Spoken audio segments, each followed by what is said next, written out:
Welcome to the Strategy Skills Podcast. I'm your host, Chris Safarova, and this episode is sponsored by strategytraining.com. And today we have with us Jim Murphy, who is the #1 New York Times bestselling author, whose mission is to build communities to alleviate spiritual and physical poverty around the world.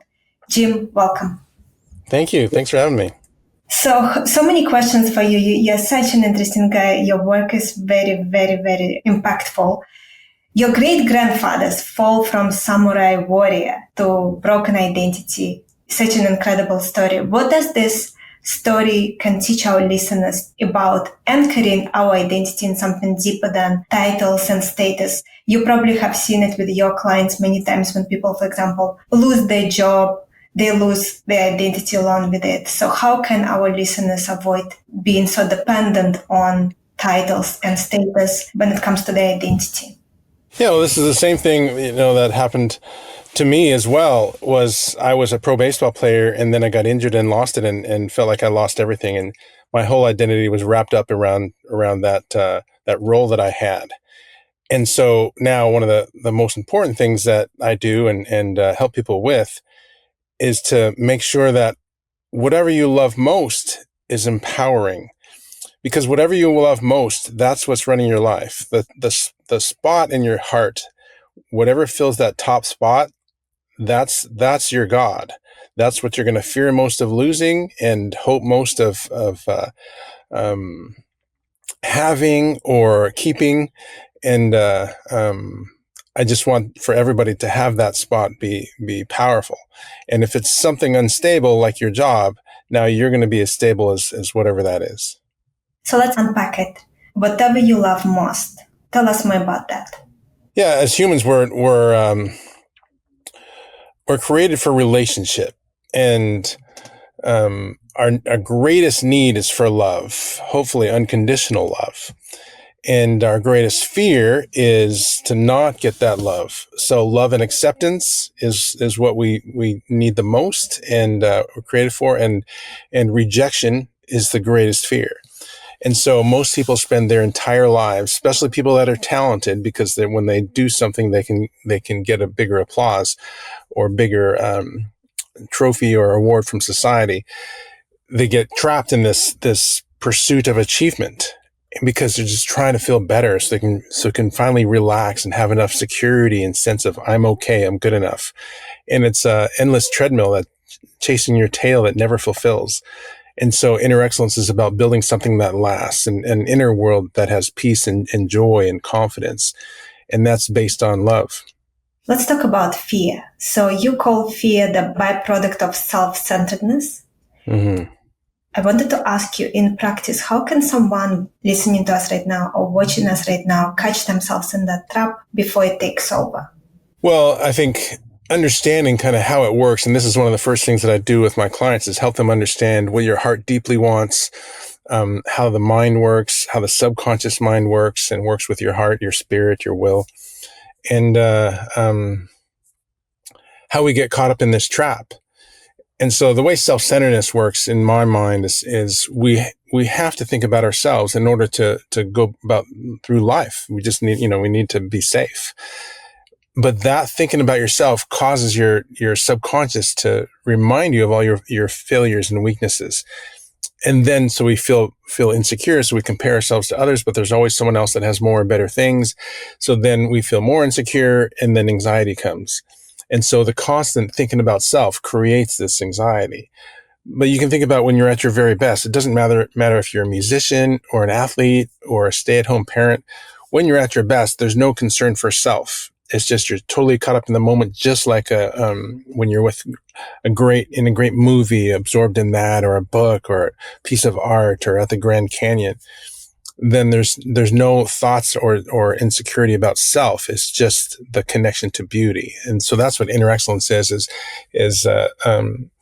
understanding that the greatest obstacles that we have in performance. And generally, there's three of them. One is way too many thoughts from way too many concerns, and negative thinking or judgmental thinking, laying down a negative verdict about self, circumstances, or others. And then the third one is self-consciousness, concern for what will people think if I fail, if I screw this up. That's a huge one. The lack of freedom is such a big issue in culture today because of the social media that you're constantly getting judged. So by lack of freedom, you mean people are afraid to say what they actually think. People are afraid to be themselves because of how they feel other people may judge them. Yeah, afraid to take risks. But the most successful people in business and in life are the ones that take risks. Generally take the most risks because they have courage that if they fail, that they can start over again. They're not attached to the results because they're really just looking for the best solution. They're not caught up in, oh, I feel so bad because that didn't work and I feel so rejected.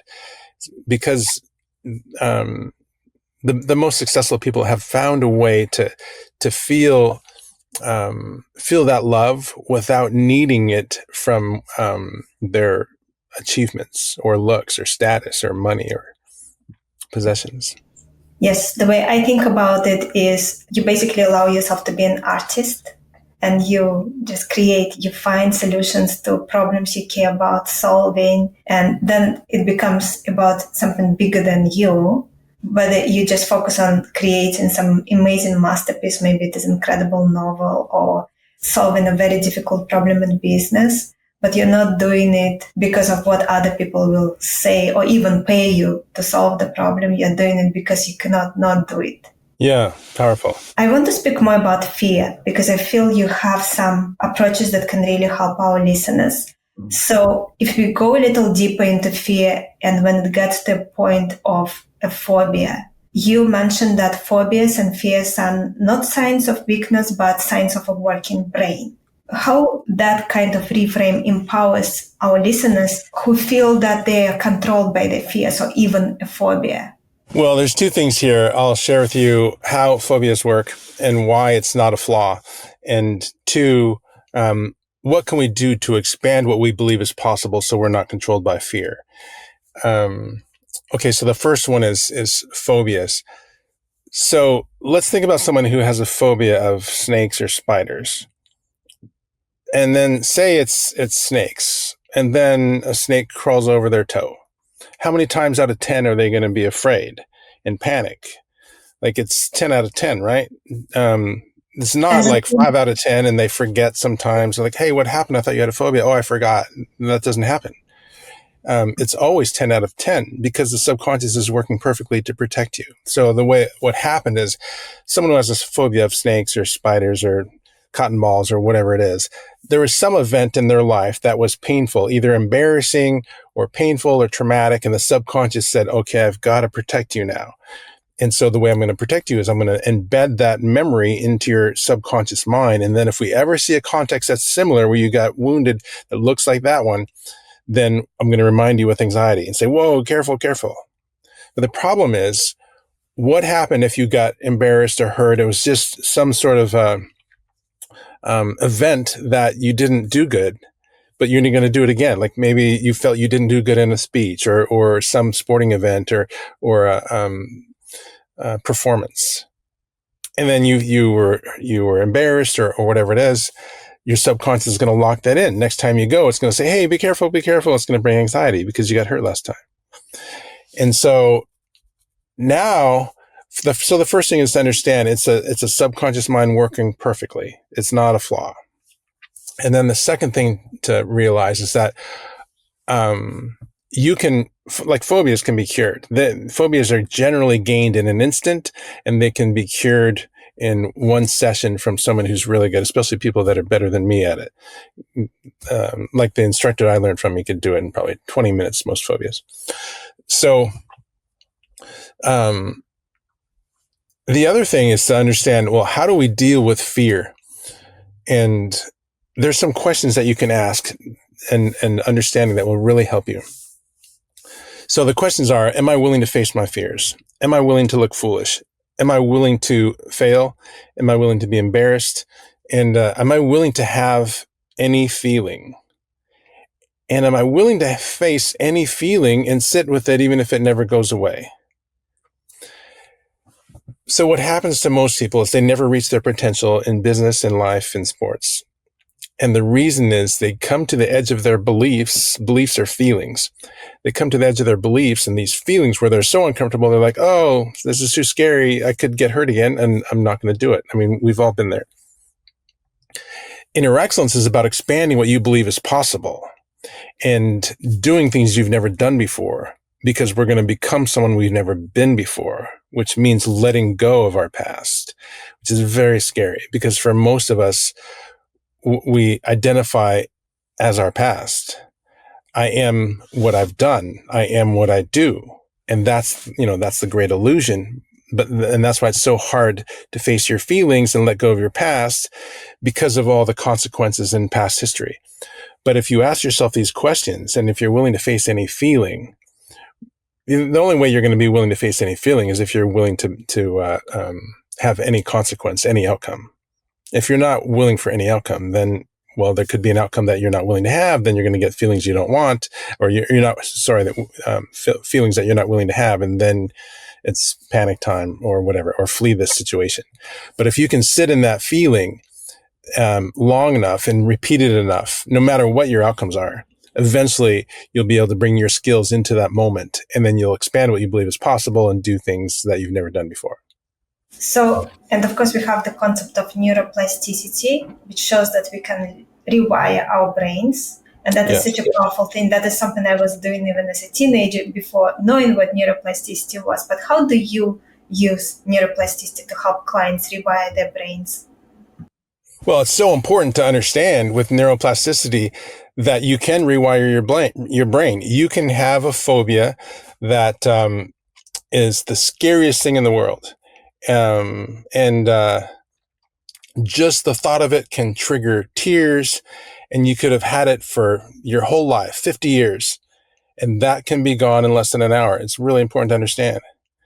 And so even though that's hardwired in, the wires can be changed. And so if you have a trauma where there was some terrible thing that happened to you, and every time you think about it, it creates this terrible pain, so you obviously never want to think about it again, that trauma can be rewired. What I mean by that is that when you think about it, the pain can be gone. I'm not saying that obviously the situation is going to stay the same, but the pain can be gone. And so most people don't know this. And that's really important to understand, and that's a big part of inner excellence.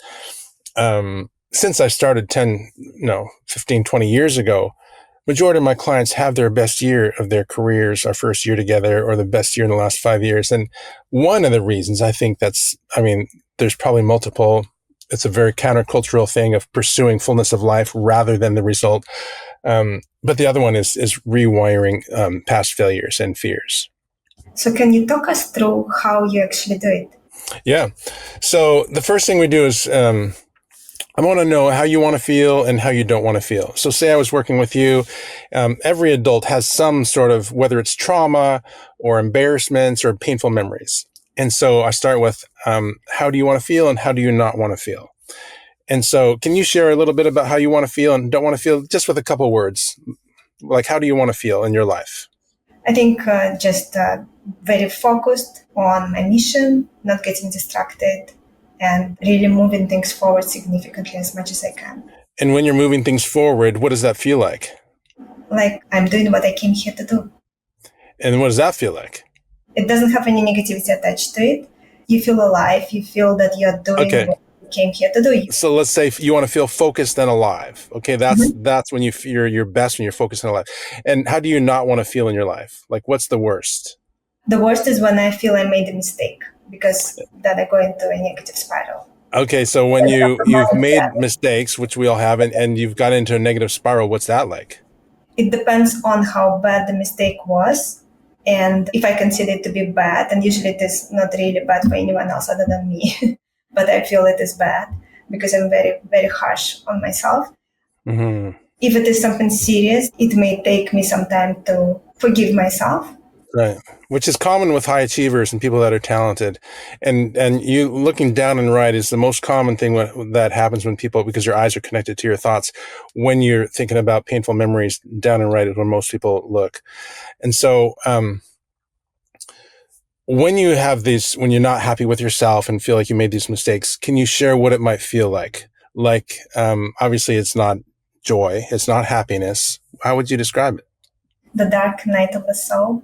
Wow. Okay. Dark night of the soul. And so, can you give me another explanation of that? What does that feel like? Dark night of the soul. It feels like emotional turmoil, like a huge tornado going on inside of your body. Wow. Okay. Okay. Now we're getting very specific. Thank you. So emotional turmoil and in that dark night of the soul.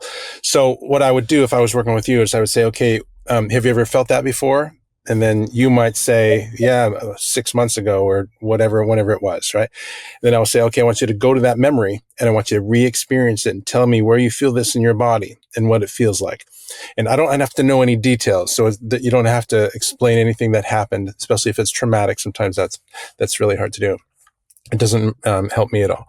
So say there was something that happened 6 months ago that was painful or embarrassing.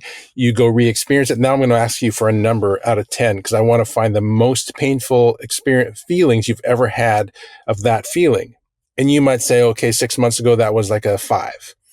And then I'll say, okay, focus on that part of your body that you felt it. Maybe where it might be in your gut, really tense, or your chest feels heavy, or whatever it is, your head. Focus on that part of your body and ask your subconscious, have I ever felt this before? And then you say, oh yeah, when I was in high school, I felt it, or college. And then go to that memory and re-experience it. Tell me the rating of how it felt. We're looking for 9s and 10s. 10's the worst, where you're going to start crying or it's just so overwhelming. You don't want to think about it ever. We're going to go through your whole childhood and look for the most painful memories. Once we find the most painful ones, and you're going to tell me how painful by the numerical rating, then we're going to go in and we're going to remove some of the emotion out of it. Now, what happens when we have trauma, the subconscious, in its efforts to protect you, it plays a video of what's happened, the same video, the same way every single time. And it says, because it embeds the memory. And anything associated with that video is going to get attached to it. So if there was cotton balls sitting on the counter and something really, really painful happened to you, you could have a phobia of cotton balls because it attaches whatever's in the memory. And so what we're going to do is we're going to remove some of the emotion by multiple ways. One is we're going to look at the eyes of everyone else that was in the picture. We're going to look through their eyes, because when we have trauma, we only see it through our eyes. So we're going to look through other people's eyes. And if there was someone who instigated the trauma or an abuser, we're going to look through that person's eyes as well. Because what you're going to find is that person was filled with fear and they were extremely wounded. And so it starts to, once we start to get out of our own eyes and see other people's eyes, we start to see just expanding that vision is super healing. And then we're going to distance ourselves from the memory, but we're going to see it from different angles and from a much farther distance. Instead of first person in the movie, we're going to be third person watching the movie. We're going to watch it from a distance. And we're going to do that multiple times, and that's going to reduce the emotion.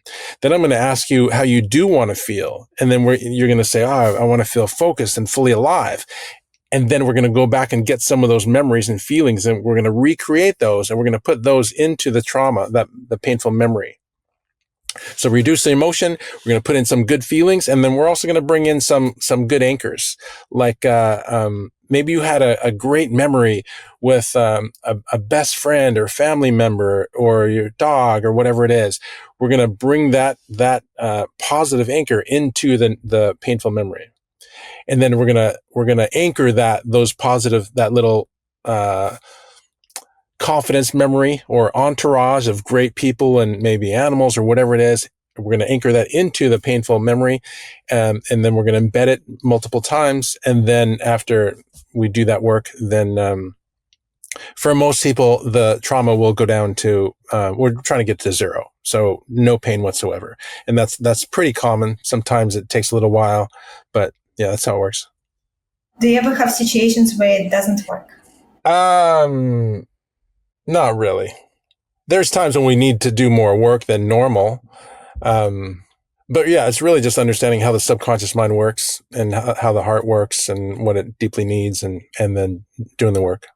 What do you think someone listening to us right now can actually implement because what you explained is very effective, but at the same time, very hard to do on your own. Mm-hmm. So what can someone do on their own today or this week? Well, since we're talking about trauma, let's talk about inner excellence principle number 2, which is everyone does the best they can with what they have in their heart. And so what I'm saying with this principle is every single person is always doing the best they can with what they have in their heart. And I know there's going to be some viewers or listeners going to be like, that's a bunch of BS. That is not true. I know Ralph is not doing the best he can, or Bobby Sue. And I totally get it. Totally get it. So let me explain this. When I say everyone's doing the best they can with what they have in their heart, the first thing I'm saying is that your heart is the control center of your life, your spirit, your will, working with your subconscious. That's what's controlling you. And so training is the most important thing you'll ever do. But when you're squeezed, what's in your heart is going to come out. And we just need to get that heart sorted out. And what I'm also saying is that what's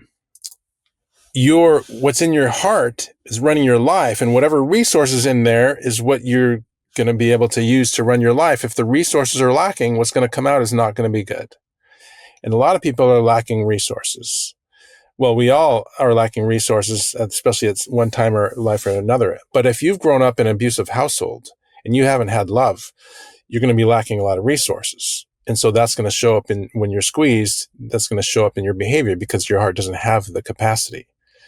And so when I say everyone does the best they can with what they have in their heart, what I'm saying is, according to that person, so every listener and viewer, I want you to think about someone who you think is not doing the best they can. What I'm saying is, according to that person's childhood, their experiences, their wounds, their fears, their beliefs, their lens through seeing the world, that was the best they could do in that moment. And not only that, you would have done or said the exact same thing if you had their heart. Now, this doesn't excuse it. Some people do. There's evil things that happen in the world, for sure. And so those things need to be dealt with. It's not talking about consequences. I'm just telling you why it's happened, how it's happened. And the benefit to us is that when you understand this, then you can stop judging them. And if you want to live an extraordinary life, create an extraordinary business, or whatever you want to do, we need to develop non-judgmental awareness. We need to go through our days without constantly judging self, circumstances, or others. Most people spend 90% of their time judging everything. And as I've done that a lot in the past. And so if you want to be extraordinary, we got to get to that point where the lens you're looking out, especially in your solitary moments when you're pulled over on the side of the road, that you see beauty first. Because when you see beauty, then you can see possibilities. How can you learn not to judge yourself and then not to judge others as well? Yeah, now we're talking about mastering the ego. And the ego works closely with what I call the critic, the part of our mind that's always judging self, circumstances, and results or others. The important thing to understand is you don't know what's best for you result-wise. So you have your goals right now and your dreams. Are they the best thing for you?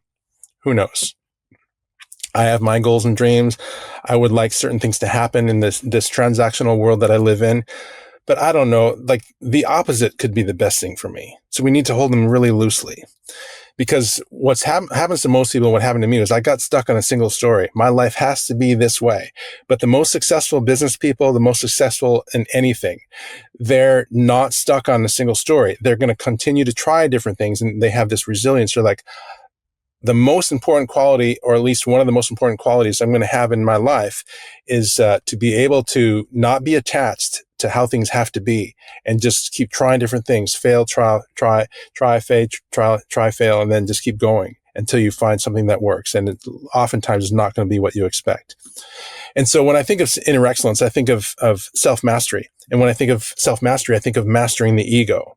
And when I think of mastering the ego, I think of three things: being unembarrassable, unoffendable, and unirritatable. How easy was it for you to get there? Were there any specific key things you have done to make the jump from judging yourself, judging other people, and then becoming a person that cannot be embarrassed, cannot be irritated? Well, I probably need more work on it than anybody. So this is, I think, why God shared it with me. But yeah, there's a lot of things you can do. Like there's a tool in the book called Me, Myself, and I. And in that tool, we you go to a social event and you try and not use those words the whole night. Me, myself, or I. And on top of that, you try not to say anything that would put you in a positive light. And so this is working on the ego. So when you go to an event and you don't know anybody, what's going to happen is our deepest need is for love and acceptance, and our greatest fear is rejection. So we want to feel good. We're uncomfortable when you don't know anybody.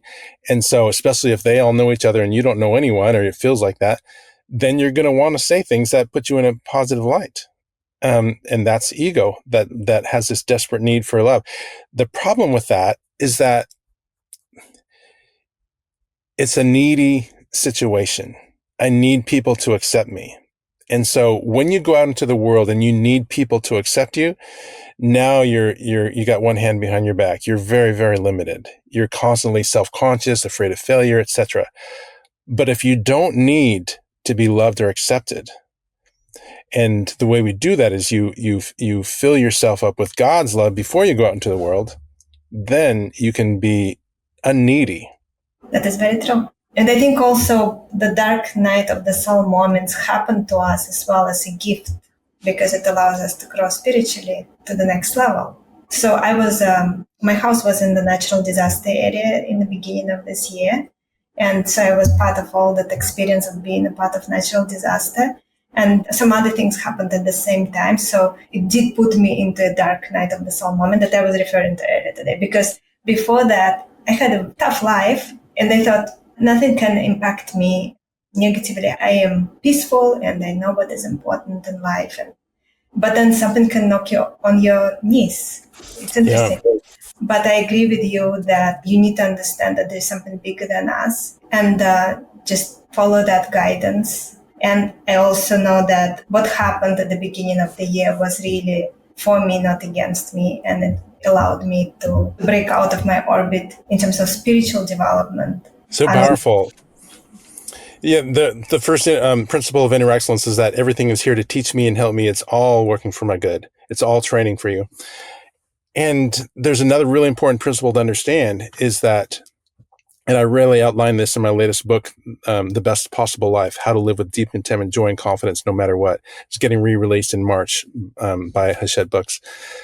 In that book, I talk a lot about how the best possible life has one foot in joy and one foot in suffering. If you want to live an extraordinary life, we need to sacrifice. We need to do hard things. We need to sacrifice for others. And we need to be willing to suffer. Like, I mean, on a basic level, you can't build big muscles without breaking them down first. You can't gain wisdom without going through hard things. What were some of the most impactful principles, realizations that you learned or developed over the last few years that really allows you to operate and contribute at a different level?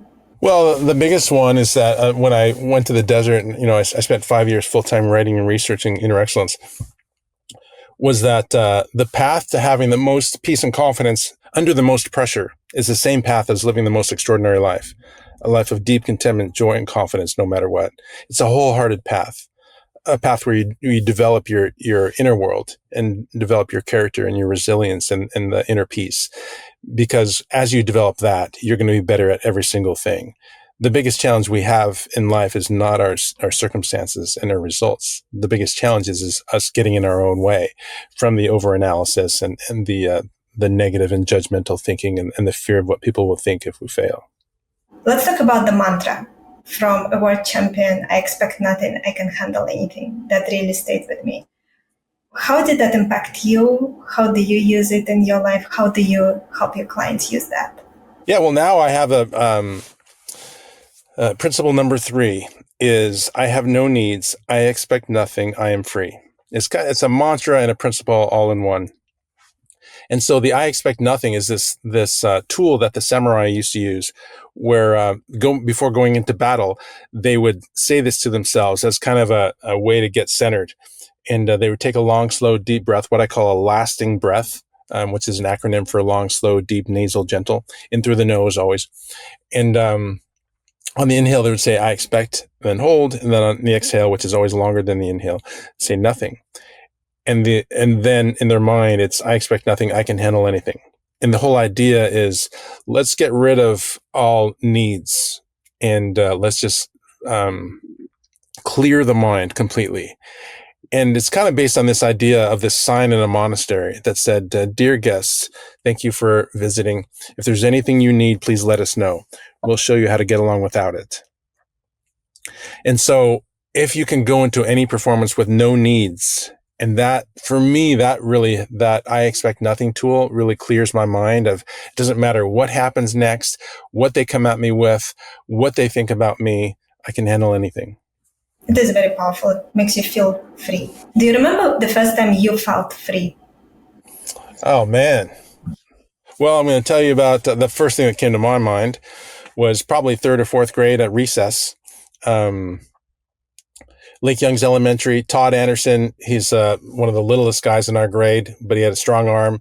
He's the bell rings like right in the middle of the play. So obviously that means we're going to go for a touchdown because we've got to go back to class. So he throws a long bomb, it's called, and I make a diving catch. I think someone tipped it. I made a diving catch to catch it. And I just remember the exhilaration and how when you're young, there's so much imagination, and imagination gets lost as you get older. And so what I really try to do in my life is to create the solitude and connect to art and love as much as I can in service to others, so I can have that imagination that sees unlimited beauty. And so I remember running into class, I think it was Miss Glay's class or Miss Mady's, and just thinking, she's talking about math or whatever it is like it's a normal day. And she does not know what just happened on the playground. I just caught what was like akin to the Super Bowl game-winning touchdown, this incredible diving catch, and she's going on like it's a normal day. I remember that whole scenario. It was pretty cool. Yes, it's very interesting what makes us feel free. Because what came to my mind as well, because I asked you this question, and then what came to my mind, which is so strange, I need to think about it, is I actually felt free after I was attacked on the street and almost killed. It was back in Russia, and I was once coming back home. It was still light out, it was summer, and I was going between the apartment buildings, and two men attacked me. They had a knife, they wanted to kill me. Wow. I guess guided to say just the right things for them not to kill me. But after that, I felt such peace and such freedom for a long time as well. So it lasted for months. That's so amazing and so great to hear from this horrible tragedy that God protected you and gave that to you, because to me, that's miraculous. Like, this is not a normal thing, right? Most people are so traumatized right after, like they can't think straight and they're just shaking.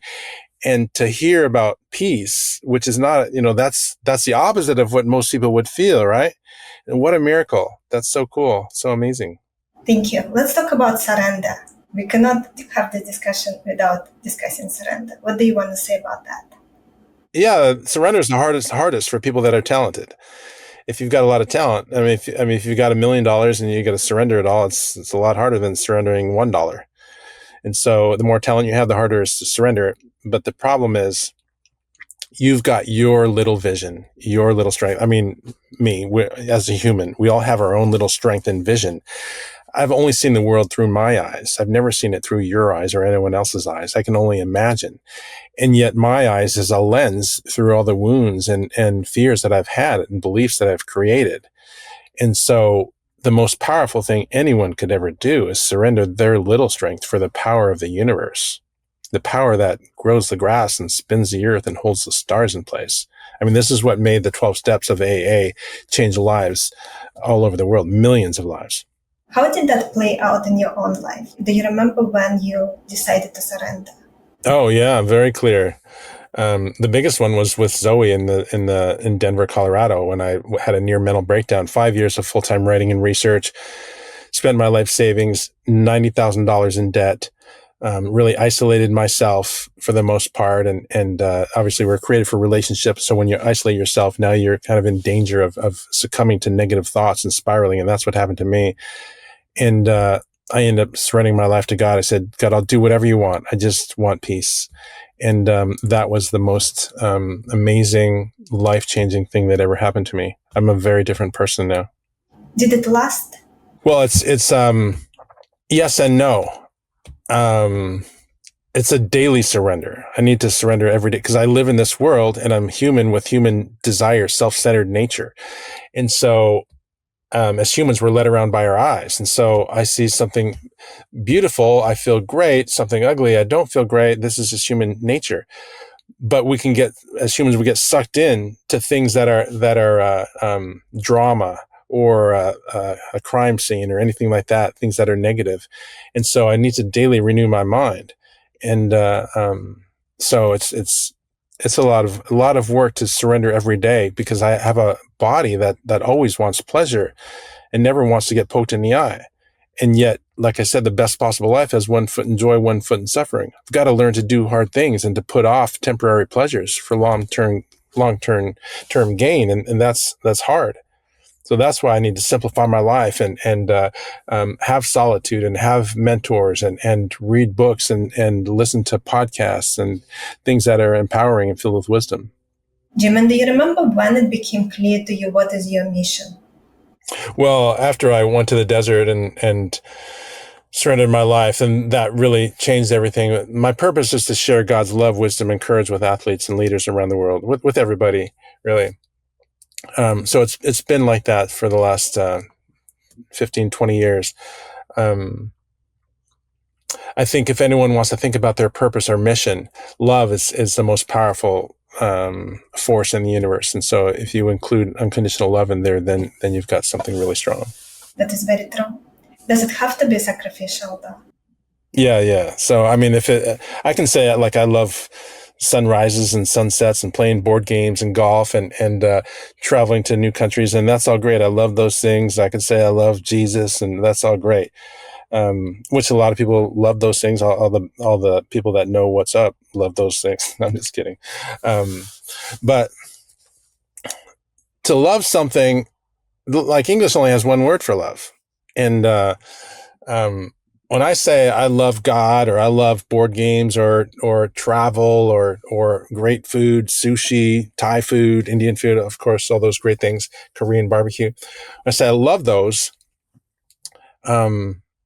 it's kind of like this. Those are pleasurable. Those, I get good feelings when I have those things in my life. And that's one sort of love. It's very different than sacrificial love. Joy comes from sacrificial love. Happiness comes from pleasure love. Happiness is a positive temporary feeling based on what's happening. Joy is a deep sense of well-being and freedom and gratitude and inner buoyancy and delight that comes from sacrificial love, when you sacrifice yourself for someone else. Sacrifice meaning nothing in return. Interesting. In my mind, happiness and joy are connected, and what you're referring to calling happiness is more pleasure, and pleasure always comes with a price. Joy, happiness don't come with a price. Interesting. Tell us about your time in the desert. This is something that most people will never do. What was it like? What did you learn? What did you see? Yeah, well, my friend Ricky Scruggs, former teammate in pro baseball, invited me down there to help start his baseball academy. And so I went to go live a life of solitude, give away over half my possessions, including my TV. And but it wasn't like I was living in a yurt or something. I lived, first it was in the baseball academy. There's no showers. So I lived there for several months. And but I was really trying not to do any dating and socializing, just everything limited. I really only knew days of the week by Sundays, go to church. And like my first or second New Year's Eve, I didn't know what day it was. When I saw the fireworks, that's when I found out it was New Year's Eve in my house. I just heard a noise. I went outside and I was like, oh my gosh, what are those fireworks? Oh my gosh, it's December 31st. What's happening? So, it was a lonely time. I mean, it wasn't all lonely. It was great. I mean, I had a couple of friends there, like Ricky and his wife, and my parents eventually moved in with my sister. I would usually leave at say 7 a.m. to go to a coffee shop, come back at 7 or 8 p.m. and they'd be asleep. So I really got to know my sister, ironically, when she moved in with me through email, because I never saw her during the day because I'm gone in the morning and back they're asleep. And so, but I started to email with her, and that was an amazing relationship that we developed. So interesting. You lived together, but you got to know each other through email. Yeah. Let's talk about dreams. So we all have values that sometimes can clash with dreams, and then we self-sabotage. I see it all the time. How do you recommend our listeners identify where they have that clash between their dream and values they have, and how they may be sabotaging themselves, and how can they stop sabotaging themselves? Well, I think of dreams as things that make you feel fully alive, and goals are transactions that you think will translate into dreams. And so really, when I start with somebody, and I encourage people to start, is to think about how you want to feel in your life, how you don't want to feel, what you value most, who do you respect the most in history and in your life that you've met and haven't met. Who do you want to become, who you're meant to become, and really think deeply about these things so you can clarify your life purpose. Then you can simplify your life and slow down your life. But you can't simplify it and slow it down unless you have these things sorted, because then there's just way too many options with social media and the internet. It's like so many, every single day you're going to find new things that you could try and do, and it's going to create anxiety, just way too many thoughts. And so we need to greatly reduce the thoughts. And whenever I think about reducing the thoughts, I always think about reducing the breaths as well. So most people, including myself, for most of my life, have had way too many thoughts and way too many breaths. So the ideal breath rate when you're relaxed is what I call playoff breathing. And I came up with this term thinking about a PGA Tour player when they're in a playoff at a PGA Tour event. Say there's 3 of you. The person with the deepest breathing levels or rhythms is going to have the advantage. And the ideal breath rate is 5.5 breaths a minute, 5 to 6. And most people, most of the time at rest, are breathing in the teens, high teens. So slowing down your thoughts, slowing down your breaths, 2 very, very big things that really, really hard to do unless your life is simplified. But we can't simplify our life without having a clear purpose and knowing these things that I just shared with you. Jim, and do you do meditation? Yeah. So meditation is can be a scary word for a lot of people. Just hard to sit still and chant or whatever people think it is. But so what I do is 10 minutes. It's part of my morning routine. 10 minutes in the morning, I turn on my what I call worship music. There's words and rhythms that bring God's love into my heart and tell me how much I'm loved by God. Yeah. So the meditation I do, I call it the 10 minutes with God, and there's multiple ones that I do, but the 10 minutes with God is turn on the what I call the worship music, getting those love songs into my sounds funny saying it like that, into my mind and my heart, and then the countdown timer for 10 minutes, and then I'm going to sit there in a stretching position, sunlight on my face, or a happy light if there's no sunlight, and no requests ideally, and just soaking up God's love. And I repeat a mantra that I got from Ken Shigematsu. It says, Jim, you are my beloved in whom I delight, as if God was saying that, because I believe he is, even with all my flaws and mistakes. Another meditation is what I call the GPS, gratitude, presence, showtime. And in that one, set the timer for 3 minutes, and we're going to go through the last 24 to 48 hours and all the grateful gifts, all the gifts that you were given, and grateful moments that you can be grateful for, because gratitude is directly linked to inner peace and inner strength. And then the next 3 minutes are just being present, and being present at the highest level, I think of as having a sense of unlimited possibility and joy. And then 3 minutes of visualizing the future and feeling it, things that you hope to achieve or person you want to become. And then 1 minute, the last minute, is I close it off with what I call the inner excellence funnel. I'm standing with my arms in a big Y and imagining heaven is pouring out love, wisdom, and courage and abundance into my heart, into my life. And then I include the Lord's Prayer with that. That is incredible. For someone who will be reading your book, what are the key things you want them to take away? We live in a transactional world, and it's really easy to get caught up. Most people spend most of their life getting caught up in transactions. Temporary, surface level things that come and go that are not lasting. This is what I've done. Most of my life, I've obsessed about being a success in the world's eyes and having these achievements. And the greatest thing that you can do is become a certain type of person, a person that when they're squeezed, that inner peace and inner strength comes out, love comes out. And that takes a very intentional plan, clarifying your life purpose, slowing down your life, having mentors, understanding that self-centeredness is the biggest challenge that you face in performance and in life, leads to fear and comparison. And realizing that the best possible life is possible for you. It's not circumstance or outcome dependent. It's dependent on your heart and your desire to train your heart and surrender your limited strength for unlimited power. If you could put one belief in everyone's heart, what would it be? Oh, that you can connect deeply, intimately with the creator of the universe and walk hand in hand with God. Just imagine if everyone believed that and felt it, like the world would be extraordinary. When did you felt it the first time? Oh man, good question. First time? I mean, so when I was little, I had some great moments. And then when I became a teenager, I really was like even way more self-centered than I have been and am now. So if you can believe that.